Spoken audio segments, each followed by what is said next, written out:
আল্লাহ তাবারাকা ওয়া তাআলা কোরআনে বলেন আকিমিস সালাতা লিদুলুকিশ শামসি ইলা ওয়াসাতিল লাইল ওয়া কুরআনাল ফাজর ইন্না কুরআনাল ফাজর কানাত মাশহুদা।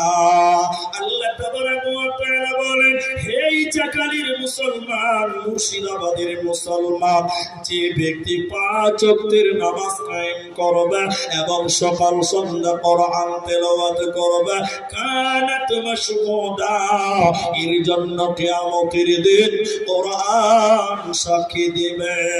আর যার জন্য কোরআন সুপারিশ করবে ওই লোককে আল্লাহ জাহান্নাম দেবে না, জাহান্নাম যাবে না, দেবে না, দেবে না।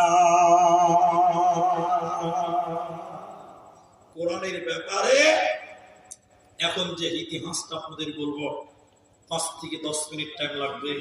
আমার ভাইরা বোনেরা যারা আছেন আমার দিকে টেনশন থাকেন, এই ইতিহাসে আপনারা কেন?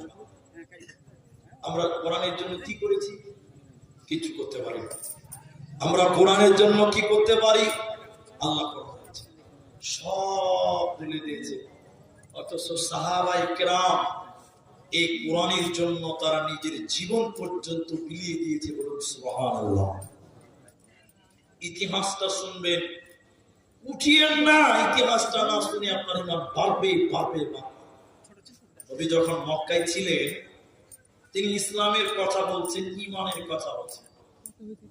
তো একটা ছেলে, তার নাম আব্দুল উজ্জা, তার বাবা বেঁচে ছিল না, চাচার কাছে মানুষ হয়েছিলেন। তার চাচা ছিল বিরাট বড় লোক, বাদশা।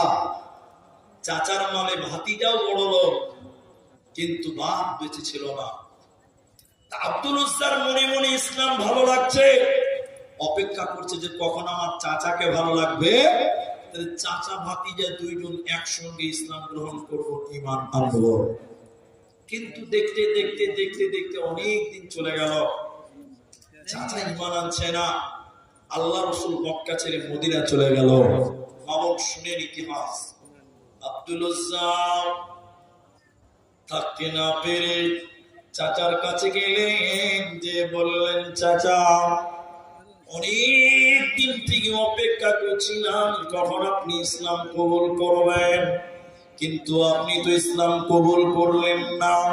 চাচা আমার চিন্তা, আমার বর্তমান অবস্থা, আমি এখন সিদ্ধান্ত নিয়েছি আমি মদিনা যাব, ইসলাম কবুল করব, ঈমান আনব।